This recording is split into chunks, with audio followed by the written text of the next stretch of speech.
this video, I'll show you how to extract the user roles for a currently logged in user in Power Apps model driven apps using JavaScript. So, just to give you a context, I have a model driven app. So, as you see over here, this is a model driven app with a table airlines. So, it's a list of all the airlines. And what I'm going to do is once you go inside a record, uh, if you say perform some actions, okay, either on the button or maybe I'll just put it on the load, that piece of code will execute because I need some place to execute that code. So to write the JavaScript, what we are going to do, we are going to make use of a web resource. I've already created a web resource called as airline code, and this web resource currently does not have any code written over here, so I'm going to paste the code over here. Now I have this table airlines and I have this model driven app form. Okay, so this form on load of this form, what I'm gonna do is I'm gonna connect it with a event handler. So on load, I'm gonna connect this with a function. So let's start writing the function. So first, to write a function, let me open the VS Code over here. So this is the VS Code. So here, this is a simple JS file. So I'm going to just start writing the code over here. So to start with, I will just make use of function and I'll call it as get all user roles and I'll pass the execution context. So get all user roles, execution context, and I will just close this over here. Now here first, just to start writing the code, I'll just close this properly over here. Here, first thing, I will make use of variable called as where user settings. Okay. Now this one will take the object of Xrm dot utility. So I'll just Xrm dot utility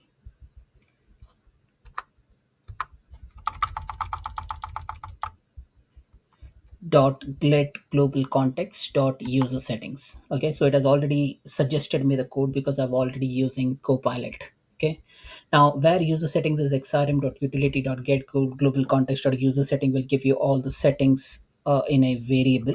Now what I'm gonna do, I will just make use of say user id. Okay, so user id equal to user settings dot user id, and then user roles equal to user settings dot user roles. Now this one, I'm not going to use user id or user role, so I'm just going to remove this code. Instead of that, what I'm going to do is I will just make use of user roles object. Okay, so I'll just say where user roles equal to, so I'm already getting the user settings, so I'll say equal to user settings dot say user settings dot roles, and there is a function called as get all. Okay, so I'm going to get all the roles of that specific user. Now this is going to return an array, so I'll just say role names equal to uh, say empty array, and then I need to iterate this. So in order to iterate, I will just use user roles dot for each, and then I'll pass a function, pass a role,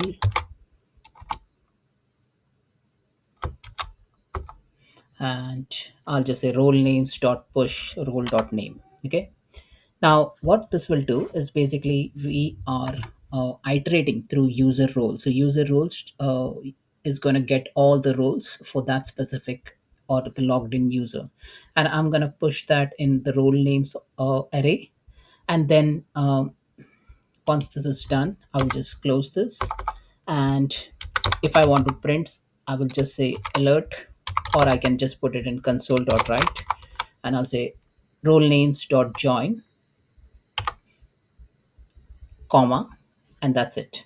Okay, so basically I'm just passing the role names array, and then I'm joining it with comma. So you can use any other separator as you want. So just to explain you this code, so we are making use of function get all user roles we are taking an object user settings. Now user settings will give you the user role. So user settings.roles.getAll. You can merge this to in one variable as well if you want. I've used a separate variable just to show you in more clear way. Now, where role names is an array, you iterate through the user roles, you use the function role, and then you pass the role dot name. Okay, role dot name will give you the basic roles. Now, once you're done with it, just copy this entire code, and even I'm going to copy this function. So first, copy the code over here. So let me copy the entire code. So this is the code we have copied. I'll just save this and then publish this JS. Now, in the application, here we need to specify on load of this particular form. I will call this function. Okay, so not the entire one, just the function name. So I think this is in part of get all user roles. And then we're going to pass the execution context as the first parameter. Click on done, save and publish.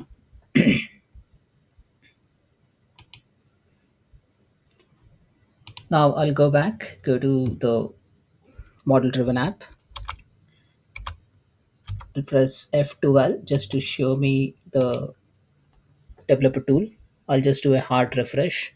So where we have written code is when you go inside a record, not in the outside grid. Okay. So I'm currently in the outside grid. So I've logged in as Girish. So if you see here, I have logged in as Girish. So it will list down all the roles for which Girish is a member of. So if I go to Air India,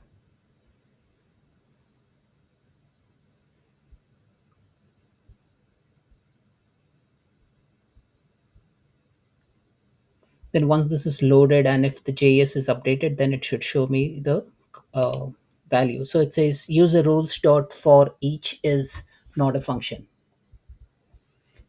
So let's go back to the code.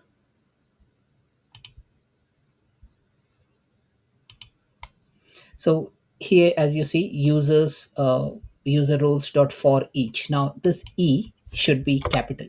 Okay. Now sometimes IntelliSense will give you the syntax, but most of the time it will be correct. But sometimes it may land you in some error. So instead of that, so now this E should be capital. So let's save this. Control A, Control C. So I'm copying the code. Then I'm coming over here, going to the airline code over here, just paste it, save, publish. You need not update the form because there's no change in the form. So we'll just go over here and we'll do a hard refresh. So I'll do a control F5. And now here, as you see, it has given me the user for which for all the security role this user belongs to. So first is airline sec role, airline read, system administrator, basic user. Okay. Now let's verify that. Okay, whether Girish exists in airline security role or not. So in Power Platform admin center, environments, go into the environments, go to the setting, go to the security role. And if I just search for airline sec role and if I see the members, then I see my name over here. Now what I'm going to do, I'm going to remove myself. Okay, so I'll just remove myself from airline sec role and I'm gonna go into the security role, and in fact I'm gonna add into the customizer role as well. So I'll go to the system customizer, members, and I will add myself. So what we're doing, whatever was the security role assigned to my ID, I have just removed one security role and I've added another. So I'm now part of system customizer as well. So as you see over here, I have removed myself from airline sec role and I have added into customizer role. So I'll just click on OK.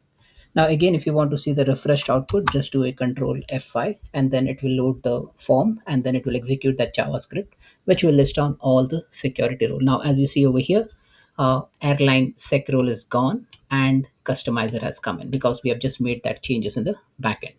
Now, why do you need this security role? Now the use case for this is like if you are able to iterate through the security role, then you can customize your form in such a way that you can show the tab or you can show the control depending on the security role. More so, you can also configure your command bar buttons in such a way that if you want only a specific user who belongs to a security role, that person can only see that command. Okay, so you can even do that. So that, like, there are like multiple use cases. It is all about iterating through the security role and then identifying the current user's security role and then serving them the pages or controls or tabs or section accordingly. So that's it, folks. This is how you basically use the function to iterate through the security role and get the current logged in user's security role. Thanks for watching.